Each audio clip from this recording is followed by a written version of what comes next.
किराएदार बेटा। उठ जा नालायक, सुबह के 8 बजने को है। तुझे एग्जाम नहीं देना क्या? थोड़ी देर और सोने दीजिए ना पापा। तू उठता या फिर मैं तेरे ऊपर पानी फेंकूं? रोज गधों की तरह सोता रहता है, पेपर की कोई टेंशन ही नहीं है। और एक हमारा समय था जब हम पेपर में फेल होने के डर से रात भर पढ़ा करते थे, सो ही नहीं पाते थे। तो क्या अब आप उसका बदला मुझसे लेंगे? मैं 15 मिनट बाद उठ जाऊंगा, आप प्लीज जाइए, मुझे डिस्टर्ब मत कीजिए। इतना कहकर रौनक रजाई ढक कर फिर से सो जाता है। तू ऐसा नहीं मानेगा, रुक मैं अभी पानी लेकर आता हूं। बस फिर क्या था, इतना कहकर वो भागते हुए बाथरूम में जाते हैं और पानी की एक बड़ी सी बाल्टी लाकर रौनक के ऊपर फेंक देते हैं। पानी पड़ते ही रौनक झट से उठ जाता है। ये आपने क्या किया पापा? अब तो उठेगा नहीं तो यही करना पड़ेगा ना। वैसे थैंक्स डैड, आपके कारण ना अब मुझे नहाने की भी जरूरत नहीं पड़ेगी। चलिए अब आप माँ से बोलकर मेरे कपड़े निकलवा दीजिए, तब तक मैं ब्रश कर लेता हूँ।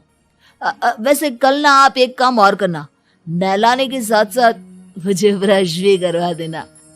ये ब्रश करने में ना मुझे बहुत आलस आता है।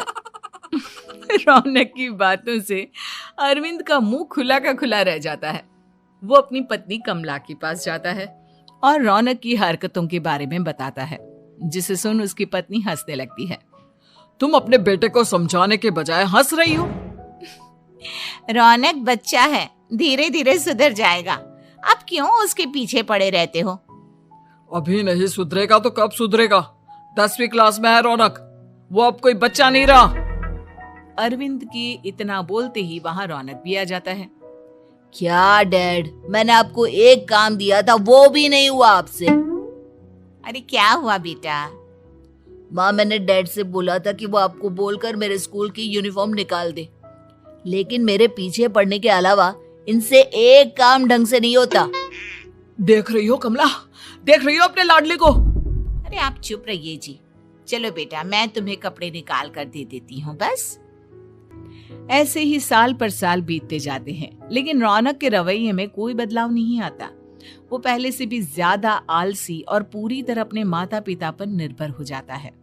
2 साल बाद पता नहीं कहाँ गायब रहता है पूरे दिन, अब तक तो आ जाना चाहिए था। अरे आप इतनी फिक्र क्यों कर रहे हैं उसकी? दोस्तों के साथ खेल रहा होगा, आ जाएगा अभी। ये कोई टाइम है खेलने का? 10 बजने वाले हैं, इतनी रात में कौन खेलता है? कमला कुछ कहती उससे पहले ही रौनक वहां आ जाता है। मम्मी जल्दी से खाना लगा दो, बहुत भूख लग रही है। तुम्हें तब तक खाना नहीं मिलेगा जब तक तुम बता नहीं देते कि इतनी रात गए कहां से आ रहे हो। ओ प्लीज डैड, अब आप एसी पे प्रद्युमन बनकर मेरे सर पर बंदूक लेकर मत बैठ जाना। अपनी फालतू की बकवास बंद कर और बता कहां से आ रहा है। माँ अब समझाइए ना डैड को। बता देना बेटा, इनको भी तसल्ली हो जाएगी। आप बोल रही हैं तो बता देता हूँ, मैं दोस्तों के साथ मूवी देखने गया था, इसलिए देर हो गई। तो इन सब चीजों में मेरे पैसे उड़ाता है। कभी 1 रुपया कमाने के बारे में सोचा है तूने? जब देखो हवा की तरह पैसे उड़ाता रहता है। माँ अब आप इन्हें चुप करा दीजिए, वरना ना मुझे गुस्सा आ जाएगा। अच्छा क्या कर लेगा? बता ना क्या कर लेगा तू? वैसे बात तो ठीक ही है, मैं कर ही क्या सकता हूँ। पैसे तो फिर भी मैं आपसे ही मांगूंगा ना। चलिए अब ये सब बात छोड़िए और मम्मी मेरे लिए खाना लगा दीजिए। अभी लगा देती हूँ बेटा। मैं बता रहा हूँ कमला, एक दिन ये ऐसे ही बिगड़ जाएगा। ओफो, आप क्यों इतना पीछे पड़े रहते हो मेरे बच्चे के? बाद की बात में देखेंगे, अभी आप शांति से उसे खाना खाने देंगे।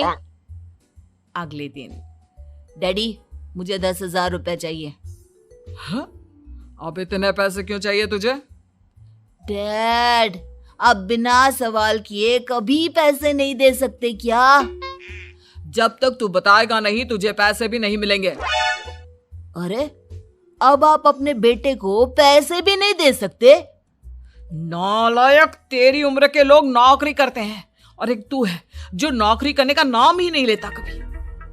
आप लोगों के होते हुए भला मैं नौकरी क्यों करूं? अरे हम कब तक पैसे देंगे तुझे? तुझे भी तो अपने पैरों पर खड़ा होना होगा ना। कौन सा उधार के पैरों पर खड़ा हूं? अपने ही तो पैरों पर खड़ा हूं मैं। इसी तरह रौनक दिन प्रतिदिन लापरवाह होता जाता है। उसकी लापरवाही को देखते हुए अरविंद और कमला अपने बेटे की शादी कराने का फैसला लेते हैं और 1 महीने के अंदर अंदर ही रौनक की शादी मेघा नाम की लड़की से करा देते हैं। शादी के कुछ दिन बाद, रौनक, मुझे एक अच्छी सी साड़ी चाहिए, आप ला दोगी ना? हाँ, क्यों नहीं। कितने तक की आती है साड़ी? यही करीब 5,000 तक की। तुम चिंता मत करो, मैं आज ही डैडी से पैसे मांगकर तुम्हारे लिए साड़ी ले आऊंगा। आप कब तक ऐसे ही अपने पापा से पैसे मांगते रहेंगी? कोई अच्छी सी नौकरी क्यों नहीं कर लेते आप? अरे डैड के होते हुए मुझे नौकरी करने की जरूरत ही क्या है? पर आप ऐसे कब तक उनसे पैसे मांगते रहेंगे? कुछ आपको अपने दम पर भी तो करना होगा ना। अब तुम भी बाकी लोगों की तरह मुझे ज्ञान देना शुरू मत कर देना। साड़ी चाहिए ना तुम्हें, मिल जाएगी बस। इतना कहकर रौनक अपने पिता से पैसे मांगने चला जाता है। डैडी, मुझे 5,000 रुपया चाहिए। अब 5,000 क्यों चाहिए तुझे? वो मेघा को साड़ी चाहिए थी। अरविंद आगे बिना कुछ कहे चुपचाप उसे पैसे निकाल कर दे देता है। कुछ दिन बाद, तुम्हें नहीं लगता कमला, रौनक हम पर पहले से भी ज्यादा डिपेंड हो गया है? मुझे तो अब उसके भविष्य की चिंता होने लगी है। कल को हमें कुछ हो गया तो वो क्या करेगा? काश तुमने पहले ये सोच लिया होता तो आज हमारा बेटा इतना लापरवाह नहीं होता। तब मुझे कहाँ पता था कि मेरा लाड प्यार उसे इतना बिगाड़ देगा कि वो इस हद तक लापरवाह बन जाएगा। कोई बात नहीं, अभी भी देर नहीं हुई। मुझे पता है उसे कैसे सुधारा जा सकता है। कैसे? अरविंद कुछ कहता उससे पहले रौनक वहां आ जाता है और पैसों के लिए हाथ फैलाने लगता है। डैड, मैं और मेघा बाहर घूमने जाना चाहते हैं। अरे वाह, ये आज सूरज कहाँ से निकला है? Dad please. अच्छा चलो अब मुद्दे की बात करो। मुझे अब 25,000 चाहिए। अब तुम्हें 1 रुपया भी नहीं मिलने वाला। अगर तुम्हें पैसों की इतनी ही जरूरत है तो कोई ढंग की नौकरी कर लो। मम्मी, आप कुछ कहिए ना डैड को। बेटा, वो गलत क्या बोल रहे हैं? ये सब हम तेरे भले के लिए ही तो कर रहे हैं। मम्मा, मैंने बताया ना आपको, मुझे नहीं करनी कोई जॉब वॉब। तो ठीक है, निकल जाओ हमारे घर से। तुम्हारे जैसे लोगों के लिए मैंने ये घर खड़ा नहीं किया है। जितना ये घर आपका है ना, उतना ही मेरा भी है। मैं कहीं नहीं जाने वाला। जाना तो पड़ेगा ही तुझे, क्योंकि अब मैं तेरा कोई भी खर्चा नहीं उठाने वाला। ठीक है, मत उठाइए मेरा खर्चा, मैं अपने दम पर भी जी सकता हूँ। तो बेशर्मों की तरह अब तक यहाँ क्यों खड़ा है? अपना सामान ले और निकल जाए यहाँ से। रौनक पैर पटकते हुए वहां से चला जाता है। घर से निकालना जरूरी है क्या उसे? बिना पैसों के कौन रखेगा उसे किराए पर? अगर उसका भविष्य सुधारना है तो हमें अपने दिल पर पत्थर रखकर ये कदम उठाना ही होगा। दोनों बात कर रहे होते हैं कि रौनक अपनी पत्नी के साथ एक बड़ा सा बैग लेकर घर से निकल जाता है, लेकिन घर से बाहर उसे कोई भी मुफ्त में अपने घर किराए पर नहीं रखता। अंत में थक हार कर वो फिर से अपने घर चला जाता है। क्या हुआ?